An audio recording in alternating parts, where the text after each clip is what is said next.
ನಮಸ್ತೆ ವೀಕ್ಷಕರೇ, ಎಲ್ಲರಿಗೂ ಸವಿತಾಸ್ ಹೋಮ್ ಕಿಚನ್ಗೆ ಸ್ವಾಗತ. ನಮ್ಮ ಇವತ್ತಿನ ರೆಸಿಪಿ ರೆಸ್ಟೋರೆಂಟ್ ಸ್ಟೈಲ್ನಲ್ಲಿ ಬೇಲ್ಪುರಿನ ಹೇಗೆ ಮಾಡೋದು ಅಂತ ನೋಡೋಣ. ಇದಂತೂ ತುಂಬ ಸಿಂಪಲ್. ಇನ್ನೂ ಯಾರೆಲ್ಲ ಸಬ್ಸ್ಕ್ರೈಬ್ ಆಗಿಲ್ಲ ಪ್ಲೀಸ್ ಈಗಲೇ ಹೋಗಿ ಸಬ್ಸ್ಕ್ರೈಬ್ ಮಾಡಿ. ಆಗಿರುವ ಪದಾರ್ಥಗಳು: ಕಡಲೆಪುರಿ, ಕೊತ್ತಂಬರಿ ಸೊಪ್ಪು, ಚಾಟ್ ಮಸಾಲ, ಉಪ್ಪು, ಸೇವ್, ಮಿಕ್ಸ್ಚರ್, ಫ್ರೈ ಮಾಡಿರೋ ಕಡಲೆಬೀಜ, ಟೊಮೆಟೊ, ಕ್ಯಾರೆಟ್, ನಿಂಬೆಹಣ್ಣು, ಈರುಳ್ಳಿ, ಕೆಂಪು ಚಟ್ನಿ. ಇದಕ್ಕೆ ಒಣಮೆಣಸಿನಕಾಯಿ, ಒಂದು ಸ್ವಲ್ಪ ಬೆಲ್ಲ, ಒಂದು ಸ್ವಲ್ಪ ಹುಣಸೆಹಣ್ಣು, 1 ಸ್ಪೂನಷ್ಟು ಜೀರಿಗೆ ಹಾಕ್ಕೊಂಡು ರುಬ್ಕೊಂಡ್ರೆ ಈ ಕೆಂಪು ಚಟ್ನಿ ರೆಡಿ ಇರುತ್ತೆ. ನಂತರ ಗ್ರೀನ್ ಚಟ್ನಿಗೆ ಕೊತ್ತಂಬರಿ ಸೊಪ್ಪು, ಪುದೀನ, ಮೆಣಸಿನಕಾಯಿ ಇಷ್ಟು ಹಾಕಿ ರುಬ್ಬಿದ್ರೆ ಗ್ರೀನ್ ಚಟ್ನಿನೂ ರೆಡಿ ಇರುತ್ತೆ. ಈ 2 ಚಟ್ನಿಗಳ ವಿಡಿಯೋ ಆಲ್ರೆಡಿ ಅಪ್ಲೋಡ್ ಮಾಡಿದ್ದೀನಿ, ಅಲ್ಲಿ ಚೆಕ್ ಮಾಡಿ ಗೊತ್ತಾಗಲಿಲ್ಲ ಅಂದರೆ. ಇಲ್ಲಿ ಒಂದು ಬೌಲ್ ತೊಗೊಂಡು 1 ಈರುಳ್ಳಿ, 1 ಟೊಮೆಟೊನ ಹಾಕೊಳ್ಳೋಣ.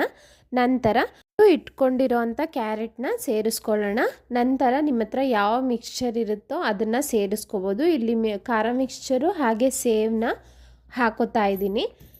ಫ್ರೈ ಮಾಡಿ ಇಟ್ಕೊಂಡಿರೋ ಅಂಥ ಕಡಲೆ ಬೀಜನ ಸೇರಿಸ್ಕೊಂಡಿದ್ದೀನಿ. ಕೆಂಪು ಚಟ್ನಿ ಅರ್ಧ ಸ್ಪೂನಷ್ಟು ಹಾಕೋತಾ ಇದ್ದೀನಿ. ಇದು ಸ್ವಲ್ಪ ಸಿಹಿ ಸಿಹಿ, ಖಾರ ಖಾರ, ಹುಳಿ ಹುಳಿ ಇರುತ್ತೆ. ಇದನ್ನು ತುಂಬ ದಿನಗಳ ಕಾಲ ಸ್ಟೋರ್ ಮಾಡ್ಬೋದು ನೀವು ಮಾಡಿಟ್ರೆ. ನಂತರ ಗ್ರೀನ್ ಚಟ್ನಿ 1 ಸ್ಪೂನ್ ಆಗೋಷ್ಟು, ಇದು ಖಾರ ಖಾರವಾಗಿ ಇರುತ್ತೆ. ಸ್ವಲ್ಪ ಕೊತ್ತಂಬರಿ ಸೊಪ್ಪನ್ನ ಹಾಕೊಳ್ಳೋಣ. 1-2 ಡ್ರಾಪು ನಿಂಬೆ ಹಣ್ಣಿನ ರಸನ ಸೇರಿಸ್ಕೊಂಡಿದ್ದೀನಿ. ಇದನ್ನೆಲ್ಲ ಚೆನ್ನಾಗಿ ಮಿಕ್ಸ್ ಮಾಡ್ಕೊಳ್ಳೋಣ ಈಗ. ನಂತರ ಗರ್ಗರಿಯಾಗಿರೋ ಕಡಲೆಪುರಿನ ಸೇರಿಸ್ಕೊಳ್ಳೋಣ. ನಿಮಗೆ ಕಡಲೆಪುರಿ ಮೆದ್ದು ಅನಿಸಿದ್ರೆ ಸುಮ್ಮನೆ ಬಾಣಲಿನ ಬಿಸಿ ಮಾಡಿಬಿಟ್ಟು 1 ನಿಮಿಷ ಹಾಕಿ ತೆಗೆದ್ರೆ ನಮಗೆ ಕ್ರಿಸ್ಪಿಯಾಗಿ ಕಡಲೆಪುರಿ ರೆಡಿ ಇರುತ್ತೆ. ನೋಡಿ, ಈ ರೀತಿ ಕಡಲೆಪುರಿನ ಚೆನ್ನಾಗಿ ಮಿಕ್ಸ್ ಮಾಡ್ಕೊಳ್ಳೋಣ. ನಂತರ ಅರ್ಧ ಸ್ಪೂನ್ ಆಗೋಷ್ಟು ಚಾಟ್ ಮಸಾಲಾನ ಸೇರಿಸ್ತಾ ಇದ್ದೀನಿ. ನಾವು ಈ ರೀತಿ ಚಾಟ್ ಮಸಾಲ ಹಾಕೋದ್ರಿಂದನೇ ನಮಗೆ ಹೋಟೆಲ್ಗಳಲ್ಲಿ ಅಷ್ಟು ರುಚಿಯಾಗಿರುತ್ತೆ. ಎಲ್ಲವನ್ನು ಹಾಕಿ ಚೆನ್ನಾಗಿ ಮಿಕ್ಸ್ ಮಾಡ್ಕೊಳ್ಳೋಣ.